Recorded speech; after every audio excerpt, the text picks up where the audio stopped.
Good morning बच्चों। Good morning ma'am. आज की क्लास में हम पदार्थों का वर्गीकरण पदार्थ की अवस्थाओं के आधार पर देखेंगे। आप ये बताइए, जब आप पानी को बहुत देर तक गर्म करते हैं तो क्या होता है? मैम, पानी में से भाप निकलने लगती है और पानी खौलने लगता है। और जब आप पानी को कटोरी में रखकर फ्रीजर में रखते हैं तो क्या होता है? मैम, बर्फ जम जाती है जिसे हम मजे से खाते हैं। अच्छा ये बताइए, अगर उस बर्फ को आप बाहर छोड़कर भूल जाते हैं तो क्या होता है? मैम, बर्फ गल जाती है और फिर से पानी बन जाती है। वेरी गुड बच्चों। आप इस चार्ट में देख सकते हैं पदार्थ की 3 अवस्थाएं होती हैं, ठोस, द्रव और गैस। जब पानी द्रव अवस्था में है, यानी जब पानी बिल्कुल पानी जैसा दिखता है तो हम उसे द्रव कहते हैं। और जब आपने उसे कटोरी में रखकर फ्रिज में जमा दिया तो वो ठोस हो गया, कठोर हो गया, तो उसे हम पानी की ठोस अवस्था कहते हैं। और जब आप पानी को बहुत ज़्यादा गर्म करते हैं तो उसमें से जो भाप निकलती है वह पानी की गैसीय अवस्था होती है। इस तरह से पदार्थ की 3 अवस्थाएं होती हैं, ठोस, द्रव और गैस। आइए अब इनके गुण जानने के लिए हम पहले एक एक्सपेरिमेंट करते हैं।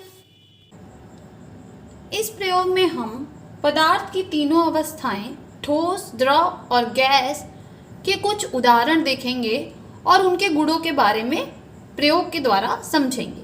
सबसे पहले हम ले लेते हैं ठोस। उसमें हमारे पास ये कुछ कांच की गोलियां हैं। आप इन्हें दबाने का प्रयास करिए अच्छे से। ये देखिए, यूं। क्या इनके आकार में कोई परिवर्तन हो रहा है? नहीं। ये 2 गोलियां जितने वजन की हैं, क्या अभी भी उतने ही वजन की हैं? हाँ, उतने ही वजन की हैं। तो इससे क्या स्पष्ट हुआ कि ठोस के आकार और आयतन दोनों निश्चित होते हैं। ठीक है। दूसरी चीज जो हमारे पास है, ये लकड़ी का टुकड़ा है। आप इसको भी दबाकर देखने का प्रयास करिए। क्या इस लकड़ी के टुकड़े के चौकोर आकार में कोई परिवर्तन हो रहा है? नहीं। क्या इसका वजन पहले से कुछ कम या ज्यादा हो गया? नहीं। ठीक है। तो इससे भी स्पष्ट होता है कि ठोस के आकृति और आयतन दोनों निश्चित होते हैं। अब हम बात कर लेते हैं द्रव की। आप देखिए, इस ग्लास में पानी है। अभी ये किस आकार का दिख रहा है? इस ग्लास के आकार का। इसको मापने के लिए हम इसके जहां तक ये पानी है वहां पर एक मार्कर से निशान लगा देते हैं। ठीक है, आपको ये निशान दिख रहा है। अब हम इस पानी को इस कटोरे में ट्रांसफर कर देते हैं।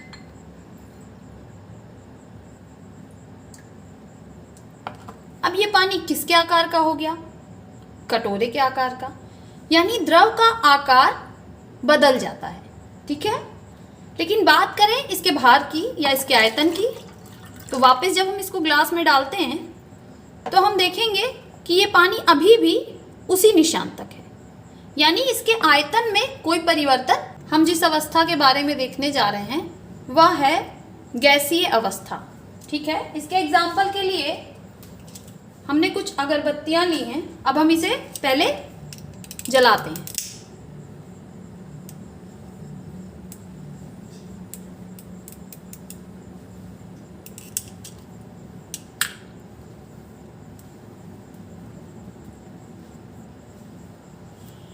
अब आप देखिए, इसमें से क्या निकल रहा है? धुआं, है ना? क्या इसका आकार निश्चित है? अगर हम इसे इस कटोरी में भरने की कोशिश करें, है ना, बाहर निकल जा रहा है। तो यानी इसका आकार या आकृति अनिश्चित है। ठीक है। इतना समझ में आ गया आपको? इस धुएं का क्या कोई वजन आप नाप सकते हैं या निश्चित है कि ये 1 ग्राम या 10 ग्राम धुआं है? वेरी गुड, नहीं नाप सकते। ठीक है। तो ये जो धुआं है, आप अगरबत्ती पे ध्यान मत दीजिए, इस धुएं पे ध्यान दीजिए, क्योंकि गैसीय अवस्था ये धुआं है, ठीक है।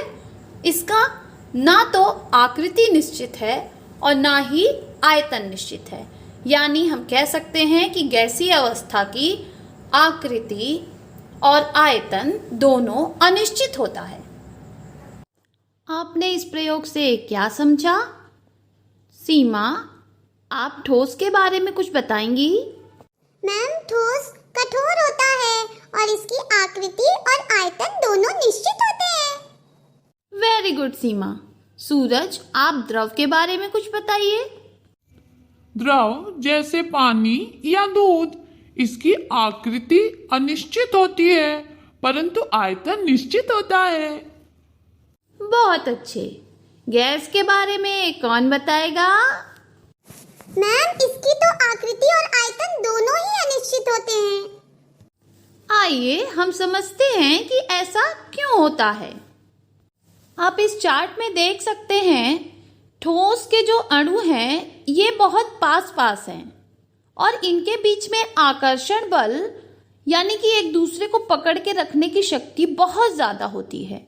इसलिए ठोस की आकृति और आयतन दोनों निश्चित होते हैं। जबकि द्रव के चित्र में आप देखिए कि इसके अणु थोड़े दूर दूर हैं और इनके बीच में आकर्षण बल ठोस की अपेक्षा थोड़ा कम होता है।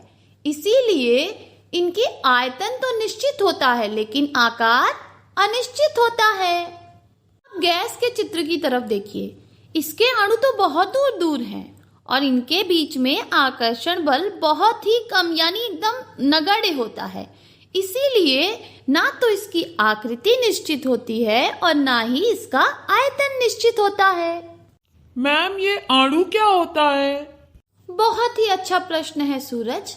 इसका उत्तर हम अगले वीडियो में खोजेंगे। तब तक के लिए गुड बाय बच्चों। At last, goodbye friends. Please subscribe my channel.